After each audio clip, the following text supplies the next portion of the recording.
I first noticed something different about Sandra a few months before the reunion was even mentioned. It wasn't anything obvious at first, just subtle shifts, small things that were easy to brush off if you weren't looking closely.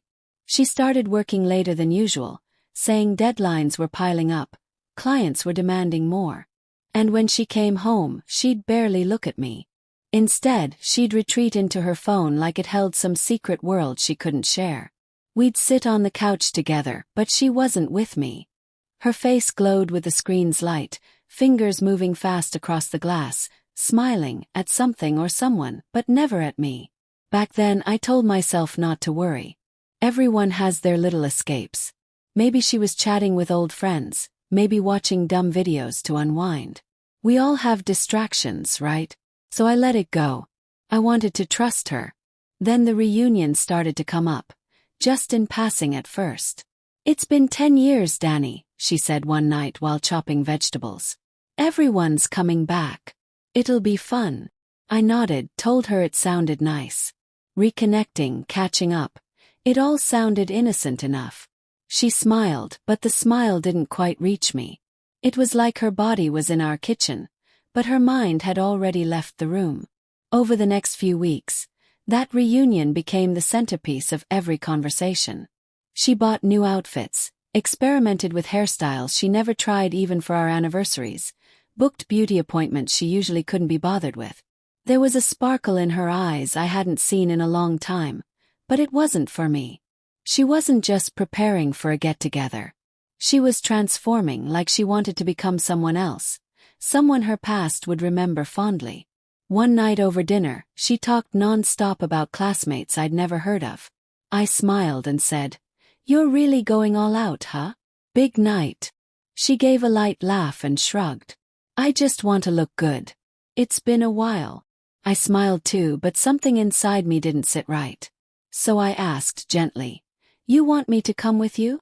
Her fork paused, just for a moment but long enough to notice. "It's just college friends," she said, not quite meeting my eyes. "You'd probably be bored." It landed like a slap. The way she said it, it felt like being around me was a burden, something to tolerate, not enjoy. I told myself not to read into it. Maybe it was just nerves. Nostalgia. But the unease settled deep in my chest. The night of the reunion, she came down the stairs looking like someone stepping out of a magazine. A navy dress I'd never seen before hugged her like it was made just for her. Her makeup was perfect, her heels tall enough to make her wince if comfort mattered, which it clearly didn't. She looked beautiful. Devastatingly so. "Wow," I said, letting out a low whistle. "You look amazing."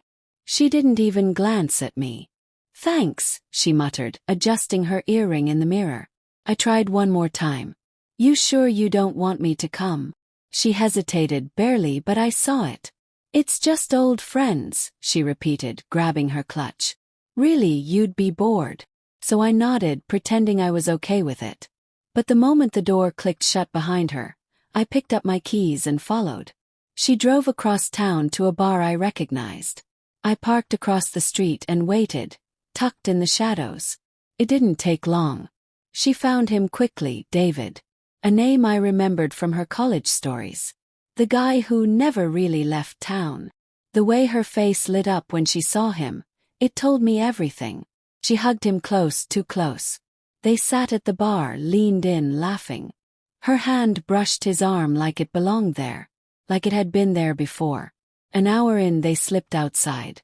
I followed from a distance, careful to stay hidden. Under a street lamp, he pulled her in and kissed her. Not a quick goodbye. A long, slow, familiar kiss. The kind that doesn't happen by accident. The kind that's been happening for a while. I raised my phone and snapped a few photos. Focused. They parted with a laugh and climbed into his car.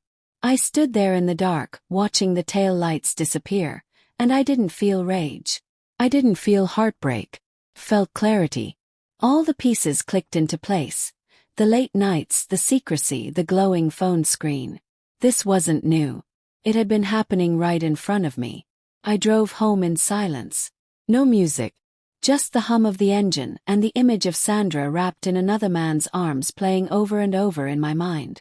When I walked through the door, nothing looked different. Her coat still hung by the door. The porch light still glowed. But it all felt hollow. Like the soul of the house had already left. I sat at the kitchen table and studied the photos. Her face told the whole story. The way she leaned into him, the joy in her eyes. You can excuse a lot. Friendships, late-night texts, even emotional distance. But not that kiss. That kiss was the truth. I didn't confront her. I didn't need to. She'd already made her choice. She just hadn't told me yet. She came home at dawn. Barefoot. Makeup smudged. Hair a mess. She didn't even see me at the top of the stairs. Just dropped her keys, kicked off her heels, and collapsed on the couch like she hadn't just betrayed everything we'd built. I watched her for a long time. Then I turned and walked back upstairs. I wasn't sad. I was certain. This wasn't a crack in our marriage. It was the end of it. But I didn't leave right away. Well, that would have been too easy. She needed time to feel what she threw away. Over the next few days I set things in motion. Found a quiet, furnished apartment across town. Opened a new bank account. Rerouted my paychecks. Quiet. Careful. Unnoticed. Sandra kept going on like always. Still feeding me lines about late meetings and girls' nights. Still smiling at her phone. She had no idea. One night over dinner, she was scrolling through her phone between bites, sipping wine like nothing had changed. I thought I saw someone who looked like David the other day, I said, stabbing a piece of chicken calmly. She froze just for a second. But it was enough. David, she echoed, feigning confusion. I haven't seen him in years. He nodded. Right. Wasn't he at the reunion? She shook her head too fast. Nope. He wasn't there. I gave a soft smile. Right. Not at the reunion. Just pressed up against you in a parking lot a few nights ago. No yelling. No accusations. I let it hang there in the silence and kept eating. That weekend while she was out shopping I packed what mattered. Clothes, papers, photos. The rest I left behind. Before I left, I took off my wedding ring and placed it beside her half-finished glass of wine on the counter. Quiet message. No drama. No shouting. Just silence, the kind that says I'm done. When she came home that night, she didn't notice anything at first. I watched from the street, parked a few houses down. She was laughing at something on her phone, heels in one hand. Still oblivious. Then she opened the door. 30 seconds later the porch light flicked on. The door flew open. She came stumbling out, scanning the yard like she expected me to be waiting with open arms. But I wasn't. Not anymore. The calls started almost immediately. My cell. My work line. Then my brother Christopher. I ignored them all. Later he called me. You want me to deal with her? He asked, hearing the banging on his door. I've got it, I said. When I pulled up, she was standing on his porch, hugging herself like she could shrink into nothing. Danny, she said, voice cracking. Please talk to me. I didn't move. You lied, I said flatly. Over and over. And you thought I'd never notice.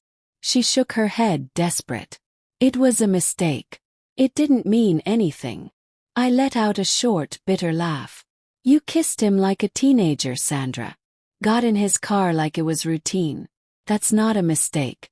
That's a decision. Tears streamed down her face. I love you. No, I said. You loved the version of me who still believed in you. She reached for me, grabbing my jacket like she could hold on. I stepped back.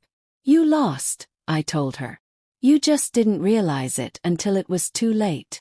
I turned and got in my car, leaving her there under the porch light. Alone. Right where she belonged. My new apartment wasn't much.